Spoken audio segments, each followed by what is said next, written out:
Su sustancia está hecha de evocación, recuerdo, rememoración y de lo que toma del porvenir. Porque es una parte fundamental de nuestra identidad.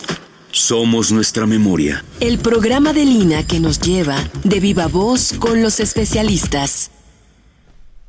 Muy buenos días, esto es Radio INA. Soy María del Consuelo Maquíbar, investigadora del Instituto, y el Instituto Nacional de Antropología e Historia y la Secretaría de Cultura los invitan a acompañarnos en la emisión de este programa de la serie Somos Nuestra Memoria, en el que hemos convocado al doctor Helio Masferrer para platicar sobre el tema Las religiones en el México virreinal. Bienvenido ante estos micrófonos, Helio. Mucho gusto de que estemos juntos y de que platiquemos de temas que a los dos realmente siempre nos han interesado. Entonces, si te parece, me interesa ahora sí que el público conozca por qué a ti te han interesado estos temas sobre la religión en el virreinato. Creo que es muy importante abordar el papel de la religión o las religiones. Exacto. En el virreinato. Te agradezco, Consuelo, la posibilidad de interactuar con tu público y de estar en tu serie. Lo que en definitiva debemos asumir los mexicanos es que la herencia más compleja que tenemos es la herencia religiosa. Claro. Porque en definitiva muchas de las cosas que trajeron los españoles hoy en día son objetos de museo. Trajeron, no sé, cosas que perduran, las plantas. Claro, claro. La arquitectura, etcétera. La arquitectura, bueno, muchas cosas, ¿no? Otras se llevaron. Así es. Y otras les prestamos. Los jitomates hoy en día, en definitiva, si tú vas a España, así es, Italia, el aguacate, toda Europa, etcétera. el aguacate, claro. ¿no? Alias, pero creo que lo más complicado es lo religioso, porque hubo, tú recordarás, una discusión entre Vitoria y Sepúlveda. Así es. Sobre si los indios tenían o no alma. Claro. Y entonces estuvieron ahí un grupo de teólogos discutiendo, y al final decidieron que sí, se llegaron a la amable conclusión que sí, que los indios tenían alma. Pero mi opinión es que a la Iglesia Católica Mexicana le falta resolver esa discusión, y creo que es algo absolutamente contemporáneo. O sea, ¿tú piensas que desde entonces, desde la llegada de los españoles, ahora sí que el momento en el que se entroniza la Iglesia Católica hasta nuestros días, es algo no resuelto? Sí, y te voy a contar ahora, con esto que vino el Papa. No te vayas mucho por el tema del Papa, porque vamos a ir. No me regañes, ahora vas a ver. Me fui a San Cristóbal Las Casas. ¡Ay, qué bonito! Y ahí entrevisté a un coleto. Anda. Y entonces el coleto le pregunté si era católico, porque hay muchos protestantes en Chiapas. Me dijo que sí, que era católico. Entonces él me estaba llevando con un taxi, ¿no? Ajá. Y le pregunté por qué estaba trabajando y no había ido a ver la misa del Papa. Oye, ¿qué es un coleto para que nuestro público sepa? Un Porque coleto, además tú sabes que nos escuchan en otras partes del mundo. Sí. ¿Qué es un coleto en Chiapas? Un coleto es lo que técnicamente se le llama un ladino, y un ladino es un mestizo. De alguna manera son los descendientes de los encomenderos españoles. Ajá. Y de alguno que otro sacerdote, claro, que también aportó. Bueno, no te metas ahí, que es medio escabroso. Bueno, sí, pero tú tienes los juicios que has trabajado. No. Bueno, no importa, dejémoslo para otro programa. Exacto. Entonces le pregunté al señor lo que aquí en México llamamos un güero de rancho. Ajá. O sea, un rubio. Ajá. De ojos claros. Y entonces le pregunté por qué no estaba en la misa. Y me dijo que no estaba en la misa porque se iba a hablar en lenguas. Anda. En lenguas indígenas. Claro, desde luego. Entonces Por esto sí, creo que es muy... Es interesante, como un rechazo, piensas un tú. rechazo total, y agregó, aquí la gente, o sea no su gente, ellos, claro, tiene mucha rabia, porque la misa que va a dar el Papa se va a hacer en lenguas indígenas. Entonces, esto me pareció muy interesante. ¿Cómo no? Ya lo creo. Para medir lo que es la construcción de la memoria de los mexicanos, Claro. en la larguísima duración de Brodel, claro. Esto que son sí. ciclos de Claro. 300 años, 400 Claro. años, o sea, Claro. el Señor estaba dando la misma respuesta, Claro. que podría darnos en el siglo XVII, en el Desde siglo luego. XVIII, un encomendero. Claro. ¿No? Bueno, en esa época daban la misa en latín, o sea, los Exacto. indígenas estaban más en la lona, también los mismos bueno, españoles estaban en la barbaridad. lona, pero no importa. Claro. Pero ahora el Señor estaba indignado por esto, o sea que, pero te decía al principio, hay gente que todavía no pasó ni por el Concilio de Trento, Así es. que no resolvió la discusión si los indios Sí. tienen alma, y que ahora va llegando, y todavía del Concilio Vaticano II, que planteó dar la misa en lenguas nacionales sí. y regionales, ¿no? Así es. Entonces aparece la misa en español, y si los señores, su lengua nativa es el celtal, solcil, chol, Así es. que son las lenguas que usó el Papa. Este señor tenía rabia, pero me vino a la memoria las políticas de los jesuitas de inculturación del Evangelio, que fueron precursores Así es. en precisamente el periodo colonial. Pero y por tú- eso los tú- corrieron. A ver, eso es muy interesante porque los jesuitas, recordándole a nuestro público, pues ellos llegan en cuarto lugar aquí en el siglo XVI. Pero tú piensas que, por ejemplo, desde el momento de la evangelización, sobre todo con franciscanos y con dominicos, este complejo mundo indígena muy importante, que debemos de hablar realmente de no nada más una religiosidad, o sea, toda la práctica que se daba no era lo mismo en Oaxaca que lo mismo aquí en el centro o lo mismo en Michoacán. ¿Qué piensas tú? ¿Sí había muchas religiones en el momento prehispánico, en la época prehispánica, diferentes? Sí, por supuesto. O sea, en definitiva, pienso en los trabajos de Hans Assmann sobre la Nemohistoria, ¿no? Uh-huh. O sea, lo que había era una cosmovisión, que los Explícanos católicos, un los poquito cristianos más. dicen que era un politeísmo, Ajá. pero Assmann plantea que es una cosmovisión, y me Claro. parece mucho más Mucho interesante. más O sea, en acertado, definitiva, lo que había era una visión del mundo Claro. y de una naturaleza sacralizada. O sea, desde la perspectiva monoteísta del cristianismo, dicen que los otros son politeístas. Exacto. Pero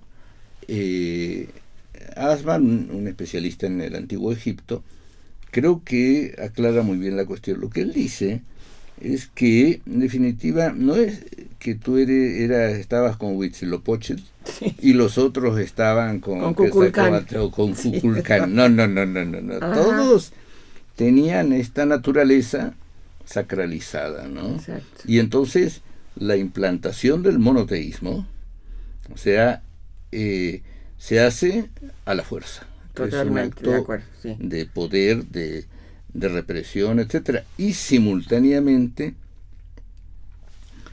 como no pueden cambiar tan fácil la visión del mundo de la gente, lo que hacen es una negociación. Entonces, en muchos casos, los que terminan siendo politeístas son estos conversos Así es.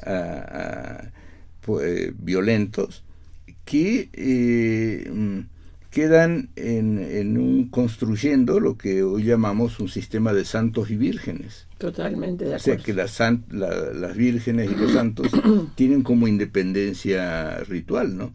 Ahora que vino el Papa, él decía Nuestra Señora de Guadalupe, la Virgen María, Nuestra Señora, Ajá. Sí, como sí. tratando de que quede claro que la Virgen de Guadalupe es la misma Es la Virgen María. Es la Virgen María. Exactamente. Y no es Tonantzin. Ajá. Y no es sí, claro. otro personaje, ¿no? Entonces, volviendo al asunto, ¿no? Entonces, el problema que tiene la Iglesia Católica es que todavía no resolvió la discusión. Entonces, los jesuitas no pudieron aplicar toda su política de inculturación del Evangelio porque por el Real Patronato, la corona española, absolutamente de acuerdo, les imponía, no solo a los jesuitas, sí, a todas las órdenes, claro, a todas las órdenes que claro, ingresaban, les imponía ciertos criterios y condiciones. O sea, en realidad, el mega arzobispo, el vicepapa de los católicos en las colonias era, bueno, y en la propia península, era el rey de España. En parte sí, claro, porque todo dependía de él, hasta los nombramientos de quienes venían o no al Nuevo Mundo, ¿no? Él le mandaba la terna de los obispos al Papa, le fijaba condiciones a las órdenes religiosas para entrar a sus colonias, etcétera, ¿no? Entonces,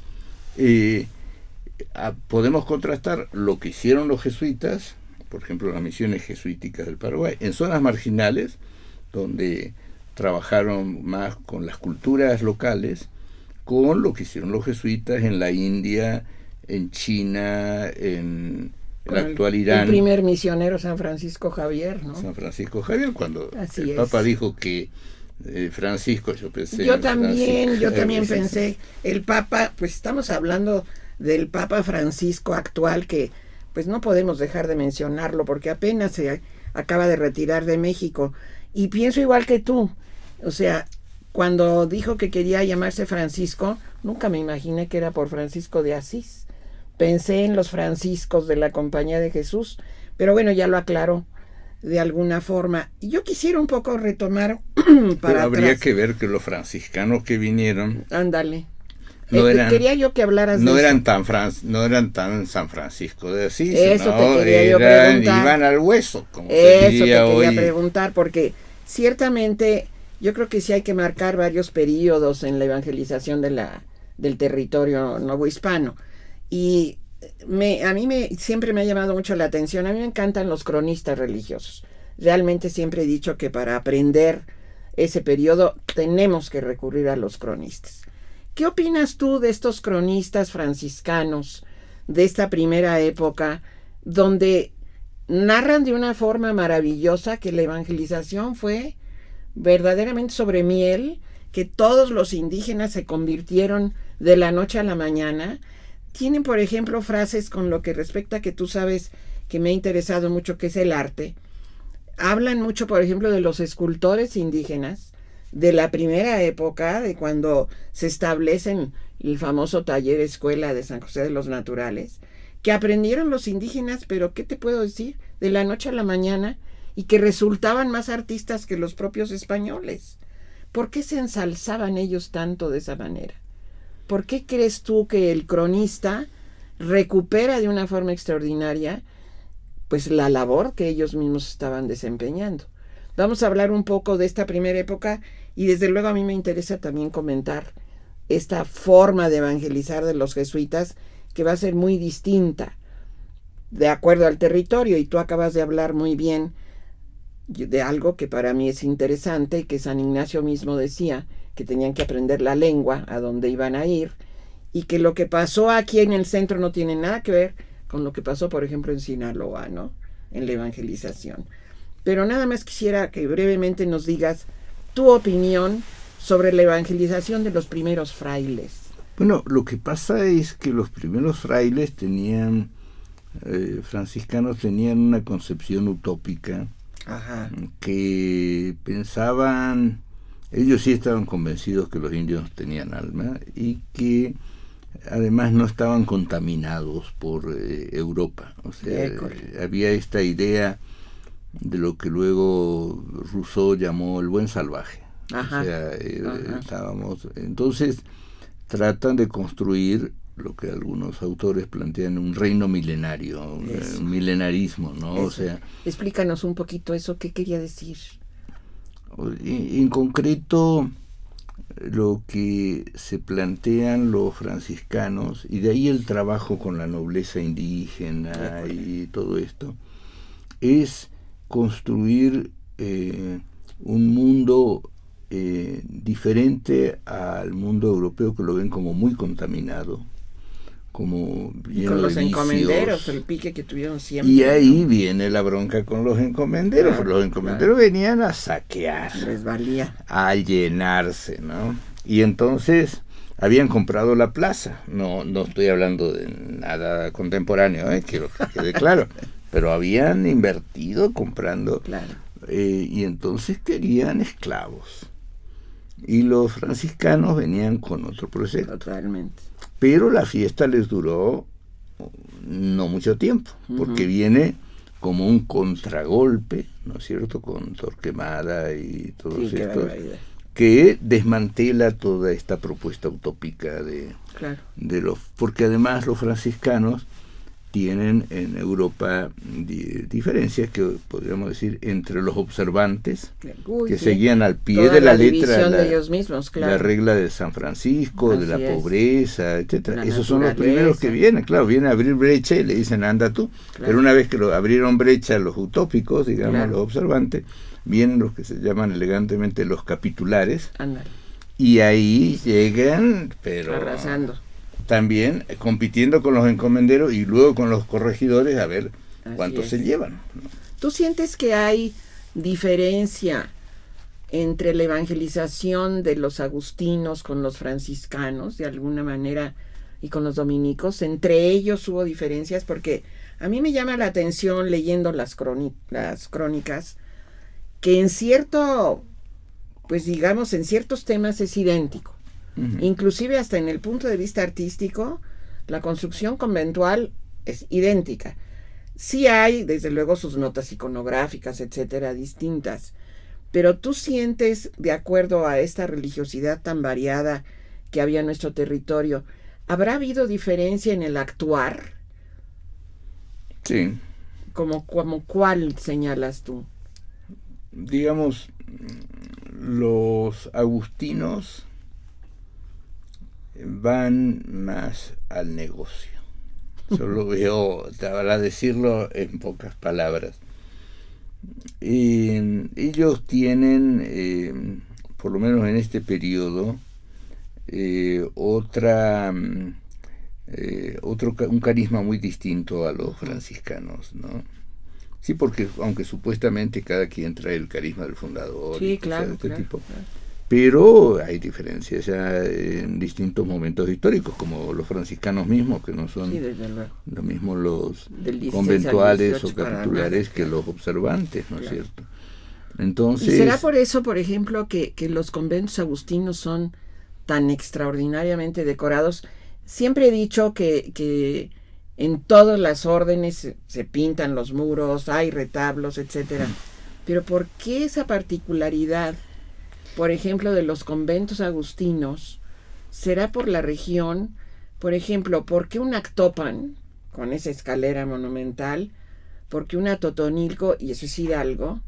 ¿Y por qué de alguna manera, sí, Huejotzingo con los franciscanos, sí tiene su ornamentación, un retablo extraordinario, pero será por eso que hay esa diferencia en cuanto a la ornamentación? sí, por supuesto, digo, mi opinión, yo no he trabajado mucho los agustinos, debo confesar, más bien soy de la zona de la Sierra Norte de Puebla, donde Claro. yo trabajo, son franciscanos. Y hay agustinos también en una franja de la sierra, pero en definitiva, creo, pensando ahora que se ha reconciliado el Papa con los ortodoxos, Ay, sí, qué bonito. etcétera. Hablamos del Papa Francisco, de Sí. Pienso gran parte de la polémica que tienen los católicos con los ortodoxos. Los ortodoxos tienen la idea de que en el ícono está la divinidad. Y los católicos, a nivel del Concilio de Trento, tan importante. tienen la idea de que la representación de la divinidad simplemente es un objeto intermediario para trabajar en el trabajo de catequesis pastoral, etcétera. En el fondo, los indígenas, o sea, al implantar esta suerte de sincretismo religioso, mezcla entre el cosmoteísmo y el monoteísmo, los indígenas, al pensar que la divinidad está en la representación, Ajá. en el ícono, Ajá. en realidad están más cerca de los ortodoxos. Digo, para entender qué Sí, plantean los inclusive ortodoxos, que ¿no? no se llame Al público. idolatría, etcétera, ¿no? Sí, pero la de la idolatría lo negocian, ¿no? Totalmente. Yo he trabajado, eso sí, la extirpación de idolatrías en Perú, y es una estrategia mucho más autoritaria, Fuerte. más fuerte que en México. En México me da la impresión que hay una suerte de... Como una condescendencia. como una condescendencia, Ajá. y que solo se aplica por razones políticas. Fíjate que estoy de acuerdo contigo ahorita que dices eso, porque volviendo a estos temas que tú sabes bien manejo, hay un momento en las ordenanzas de los escultores donde se les dice que no pueden hacer imágenes y llevarlas a su casa.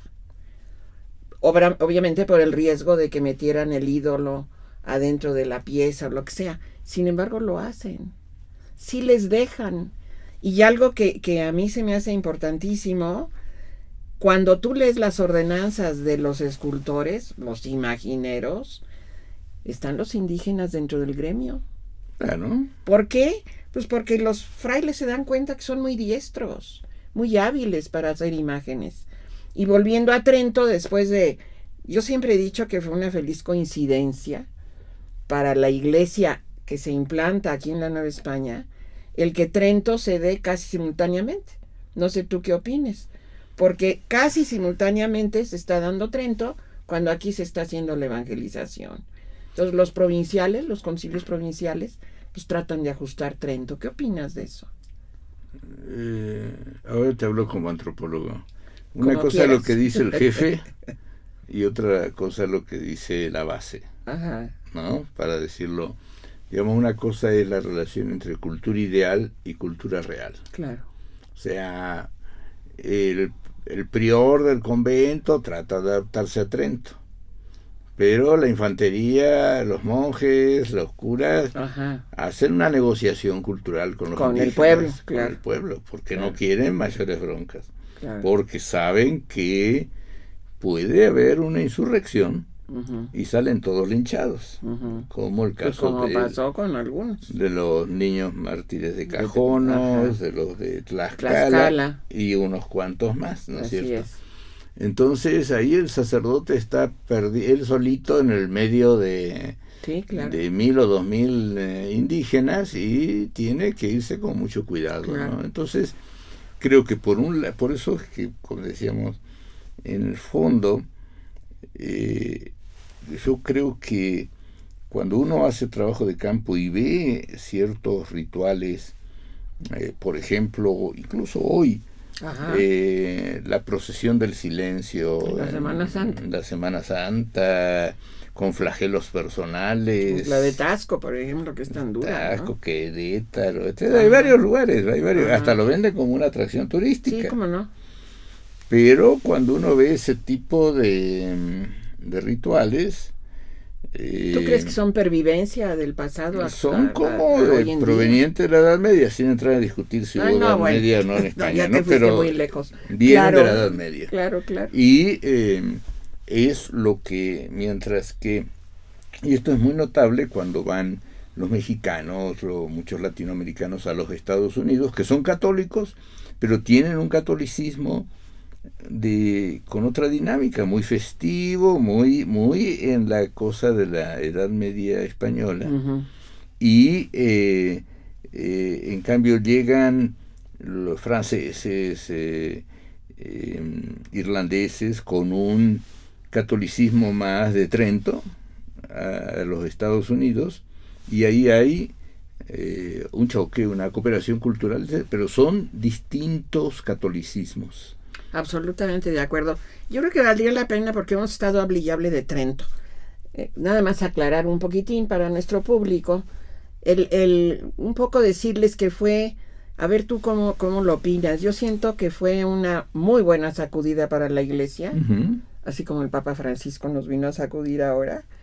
Muy buena sacudida para la iglesia Obviamente, por una razón muy clara, el luteranismo que se estaba manejando, que no voy a discutir aquí, que sería motivo de una gran plática. Sí, porque ahora Francisco le pidió perdón a los luteranos y ahora en octubre estará con los luteranos. Así es. De alguna manera reconciliándose, etcétera. O sea que además los jesuitas se crearon para enfrentar a la reforma luterana y la reforma calvinista, y ahora viene Francisco y dice, viene un poco como a, no sé si a nivelar o sacar, o no sé cómo o a decir que la guerra ha terminado.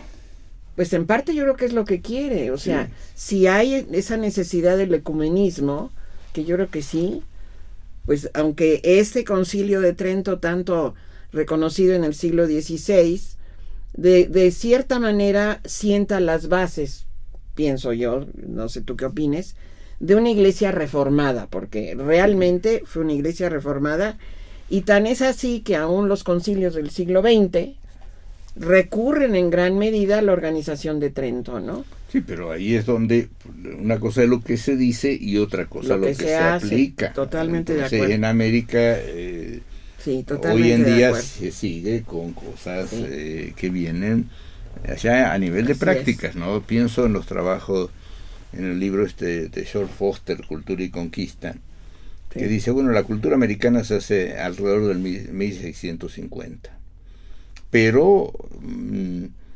mantiene muchos elementos anteriores, el catolicismo que se implanta acá y que es parte de la cultura mexicana, peruana, etcétera, es parte de esta cultura que se implanta antes del Concilio de Trento. O sea, hay un sustrato católico anterior a Trento, que viene de la Edad Media. Por eso digo que hasta la discusión sobre si los indios tienen alma o no, sí, o sea, escuchando estos coletos, que se oponen a la política de Samuel Ruiz, y que dicen unas cosas insólitas, ¿no? O sea, que Samuel Ruiz es comunista y una serie de cosas, cuando lo que está aplicando el señor es lo del Vaticano II. Así es. Entonces, si los obispos se lanzan contra Samuel Ruiz porque está aplicando el Vaticano II, dime si en qué época están estos señores. Es que a lo que voy es que yo creo que esa división dentro del mismo, no sé, dentro de la misma iglesia con mayúscula, no se va a quitar nunca, Elio. No sé si por conveniencia, por ignorancia o por todo junto.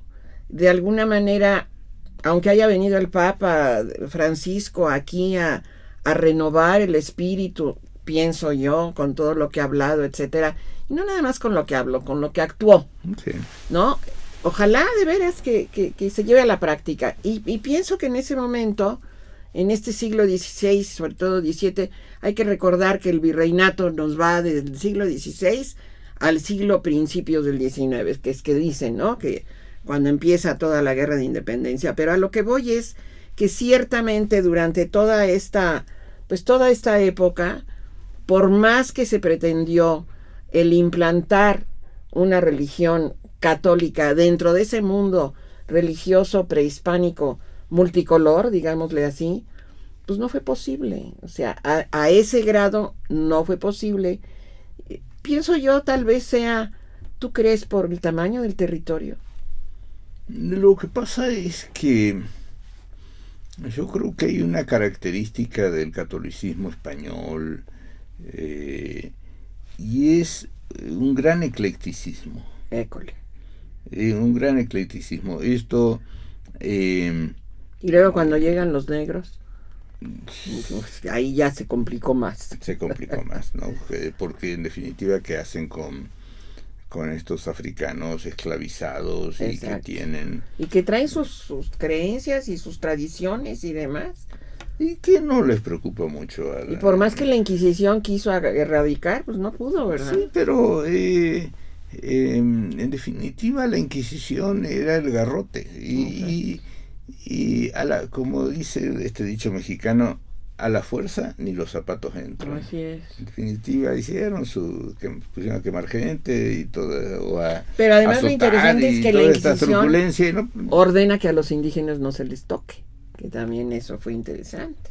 No, bueno, pero también hay, si no se mete la Inquisición, pero crean una especie de apartheid, de desarrollos separados, entre comillas, con la extirpación de idolatrías, y designan extirpadores de idolatrías a todos los funcionarios. Entonces, claro, ahí es donde estos extirpadores funcionarios utilizan la presunta extirpación de idolatrías para, digamos, con fines políticos, para que la gente se alinee, etcétera, etcétera, ¿no? Entonces, después, cuando viene el Concilio Vaticano II y dice que hay que enseñar el cristianismo, el catolicismo, los términos de la cultura de cada pueblo, ahí se les rompe el esquema a estos obispos, porque dicen, bueno, pero entonces eran idólatras o resulta que ahora tenemos que trabajar con ellos, y ahí no tienen la más mínima idea. Esa es y cuando yo he tenido oportunidad de hablar con algún obispo de estos tradicionalistas o progresistas, tradicionales, y realmente la discusión es extrañísima, ¿no? Porque resulta que uno como académico tiene más claro lo que planteaba el Concilio de Trento, ¿no es cierto?, que ellos.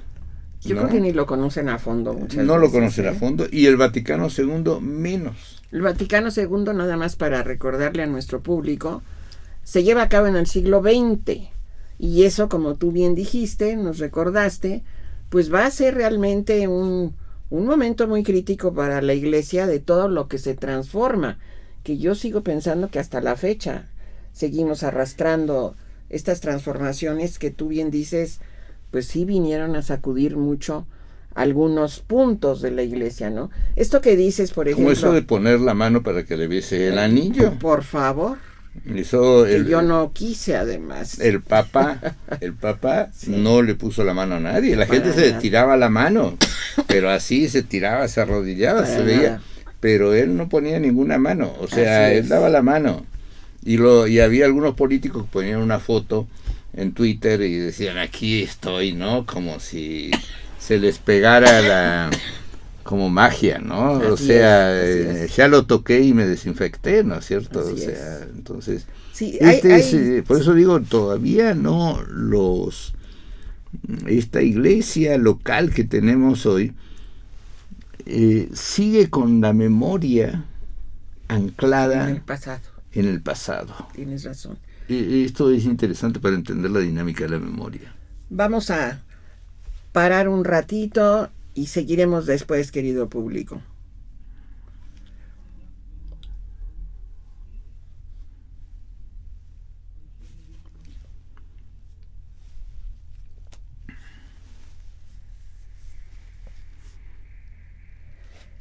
Bien, querido público, les recordamos que estamos entrevistando al doctor Helio Masferrer.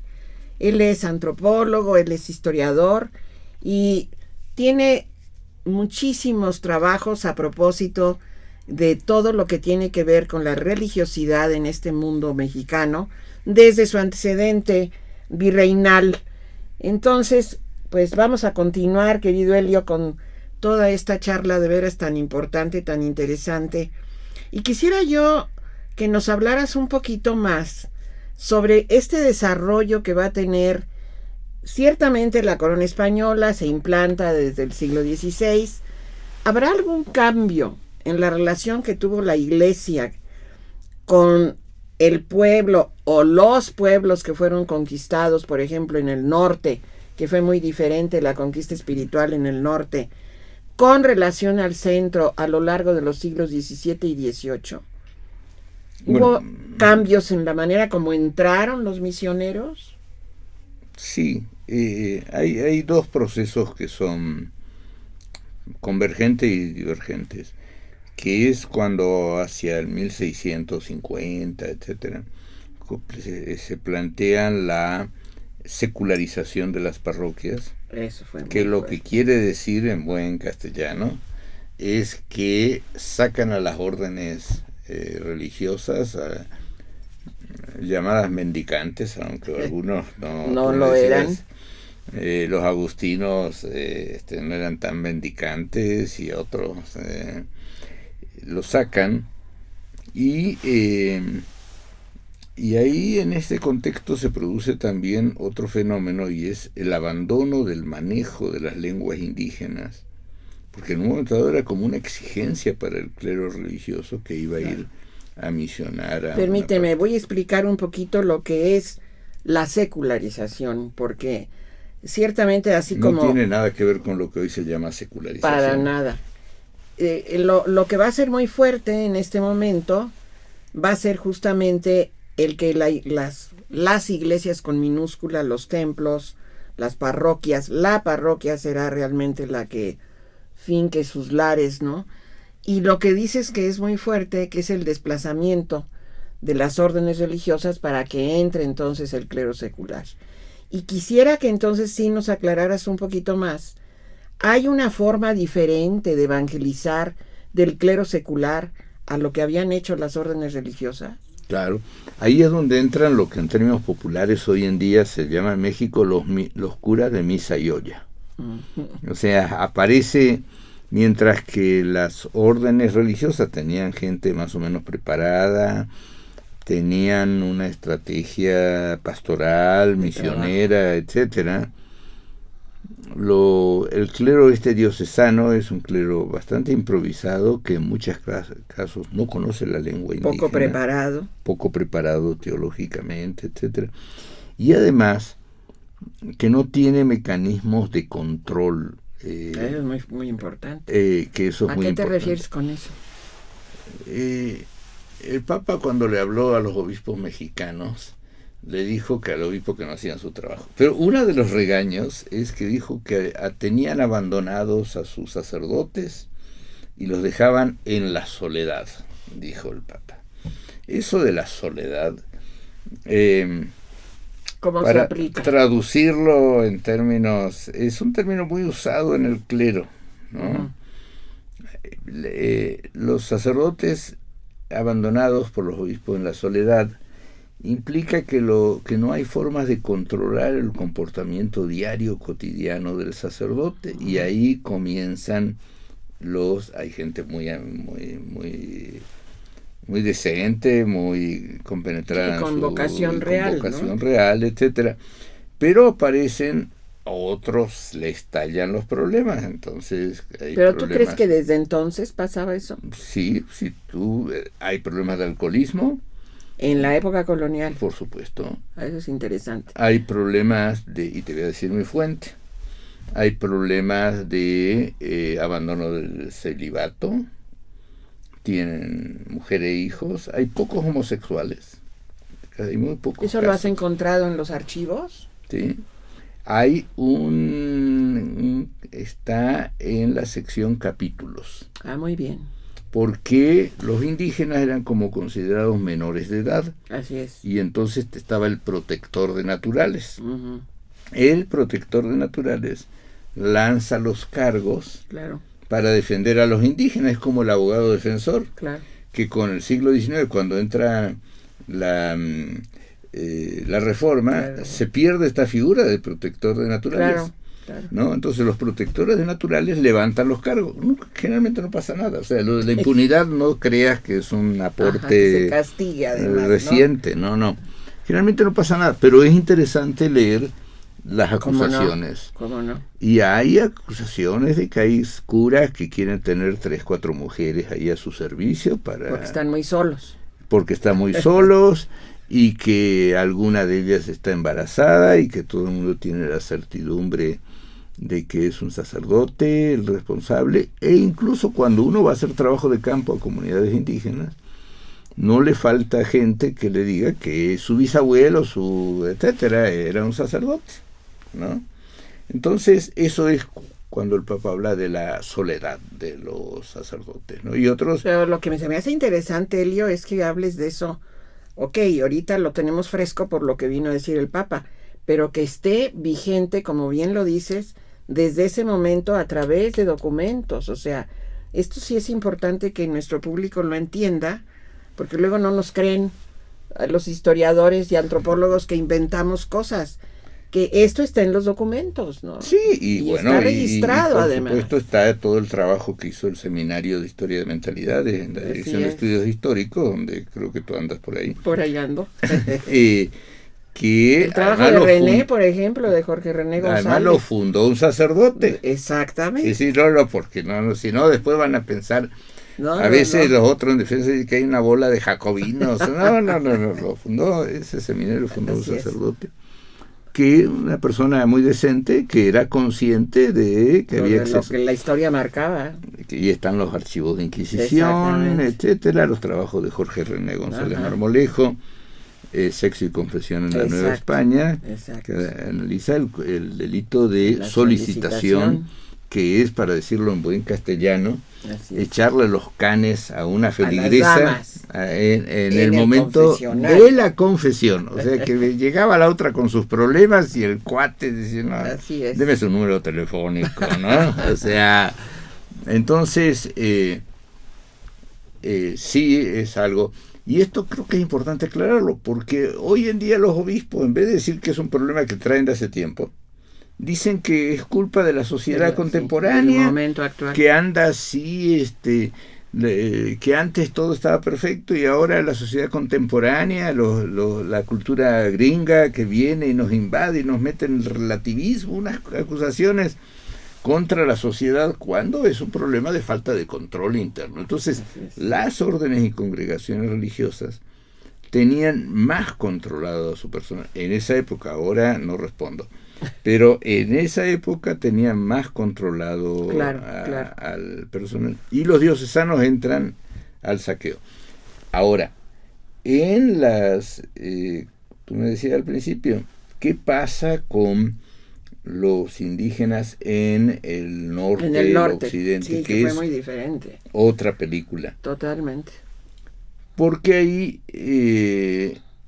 se da un doble movimiento. Por un lado, hay un proceso, podríamos decir, de sedentarizar a los indígenas. Empezando por ahí, que fue muy fuerte. O sea, reagruparlos. Sí. Y como decía algún político, cuando hay obras, hay sobras, ¿no?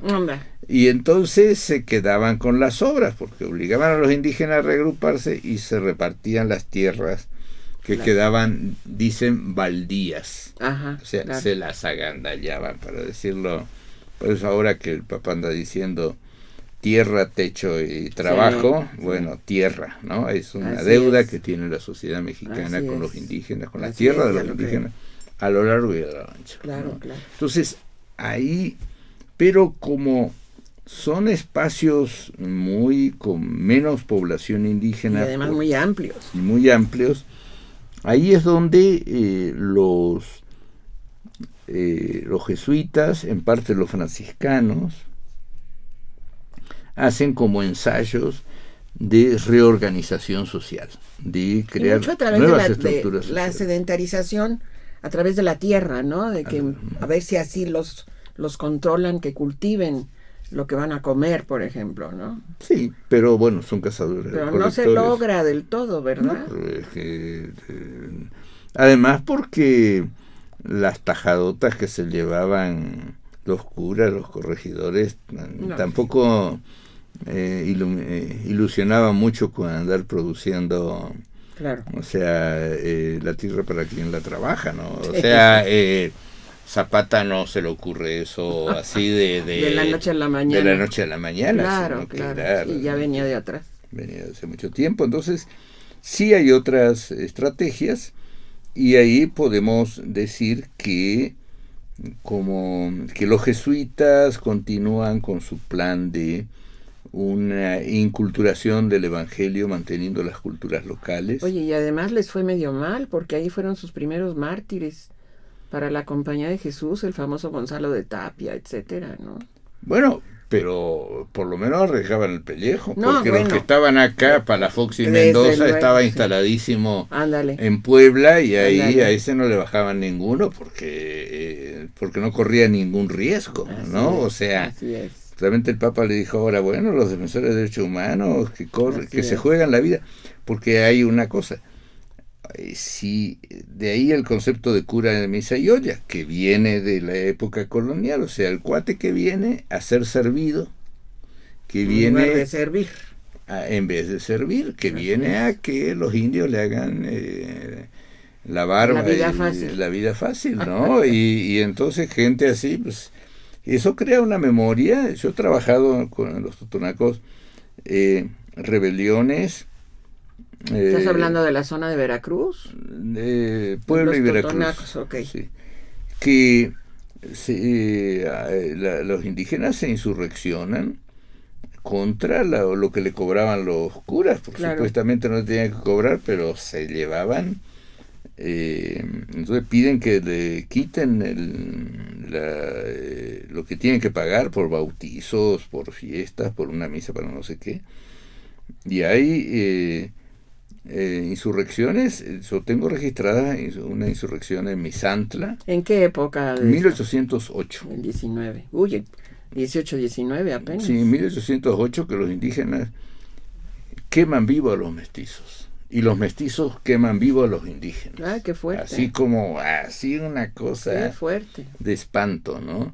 Pero eso es una muestra de las tensiones sociales. Desde luego. Que había como para que sucedan estas cosas extremas, ¿no? Y estamos hablando entonces de que ciertamente lo que empezamos al principio, la Iglesia Católica se implanta en el territorio novohispano de muy diversas formas. Uh-huh. Y así como tú muy bien nos has explicado a través de las órdenes religiosas y luego con lo que estás hablando ahorita del clero secular.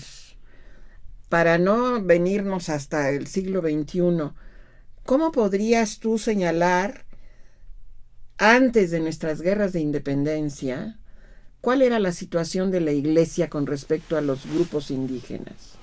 Bueno, realmente en el siglo XVIII, los únicos que tienen un trabajo más o menos serio, continuo, son los jesuitas y en parte los franciscanos. Porque... Ya los de Propaganda Fide, ¿ok? Sí, bueno, pero los de Propaganda Fide... Están en el norte. Están en el norte ahí fundando San Antonio, sí, etcétera, ¿no? Pero, bueno, Jorge René tiene un libro lo ha trabajado mucho, sobre los de Propaganda Fide, que esos salen a picar piedra. Eso van. Esos... Ya, nada más para que nuestro público sepa, es una rama franciscana que realmente se crea, Jorge René González lo ha estudiado, se crea para evangelizar precisamente los territorios a donde todavía no habían llegado otras órdenes religiosas. Uh-huh. Y ciertamente sí, no quisiera yo detenerme mucho aquí, lo que ha estudiado González Marmolejo, sí es que hay una diferencia, ¿no? De entrar, de evangelizar, de trabajar. Pero regreso a lo que me interesa mucho nos comentes. Antes de las guerras de independencia, ¿cuál era la situación del clero con relación a los grupos indígenas? Un fracaso. Mira, y te voy a decir por qué pienso que ya. Claro. Porque aparecen en la segunda mitad del siglo XVIII los confesionarios en lenguas indígenas. Ándale. Y eso es el síntoma del fracaso. O sea, que en definitiva el sacerdote no entendía la lengua indígena. Entonces se inventan unos confesionarios, sí, ¿cómo no? Bilingües, ¿sí? Pero que estaba el texto en castellano y el texto en lengua indígena. Entonces el sacerdote leía el texto en lengua indígena y el indígena le tenía que apretar la mano si estaba en una de esos pecados. Sí. Bueno, pero vamos a ponernos de cosa. Aparte que te agarran la manito, pero eso es otro asunto. Y la película es que fonéticamente el castellano tiene 5 vocales y N consonantes, ¿no? Claro, y las lenguas indígenas. Y las lenguas indígenas pueden tener 4 vocales, 8 vocales, una cantidad de consonantes distintas. Las variantes que había. Y además la fonética y las variantes y los acentos. Entonces, imagínate lo que leía el sacerdote en en su versión castellanizada de la lengua indígena que fue de, y lo que entendía el otro. Claro. Entonces, por eso digo, es el síntoma del fracaso total. Y esto hace que la Iglesia Católica entre al siglo XIX, al proceso de independencia, etcétera, muy golpeada, con poca relación con la base social, particularmente con los eso es bien indígenas. interesante tu punto de vista. Y hay una serie, por lo menos en la zona que yo he trabajado, de insurrecciones de los indígenas contra la opresión de los sacerdotes. Eso tengo un trabajo. Una vez me invitaron unos colegas que sobre el anticlericalismo en el siglo XIX sacaron un libro. Ellos lo hacían con una perspectiva más de reivindicación, de reivindicar a la Iglesia Católica frente al conflicto con los liberales. Pero mi opinión es que a los indígenas les fue peor, ¿no? Anda. Y que hay insurrecciones de los indígenas contra los curas, pero no en la tesitura de los liberales, sino que, porque eso es otra película, ¿no? Claro, o sea, claro. más urbana, más Claro.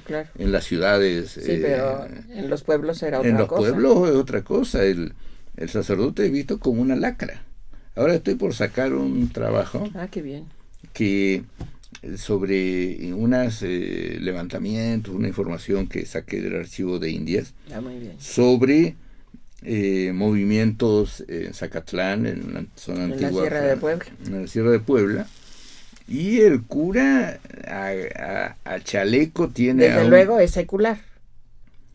El cura que estudia. El cura es secular, Es exacto. secular. Y el señor tiene a un jefe indígena de hace 8 años, ahí de alcalde de indios, ¿no? Ajá, para que maneje la población. Para que maneje la población, pero el presunto alcalde dice: ni más, Palomo, yo no quiero estar más porque tengo que salir a golpear, a hacer que la gente me dé el tributo, porque tú me exiges una cantidad fija de tributo. ¿Qué tal?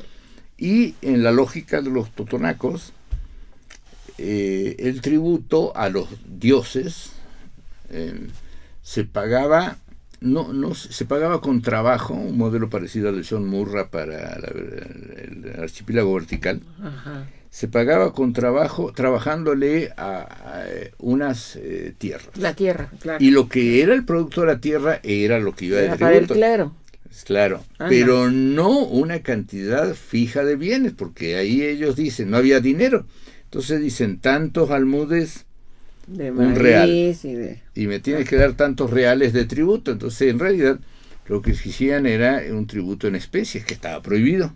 además. Pero, como no había moneda, esa era la cosa. Entonces los piden permiso al archivo de India, bueno, al Consejo de Indias, Consejo. de ahí cobrarlo en especies, pero y si iba mal la cosecha, etcétera, Claro. y ahí el pobre indio dice, no, ya bájale, ¿no?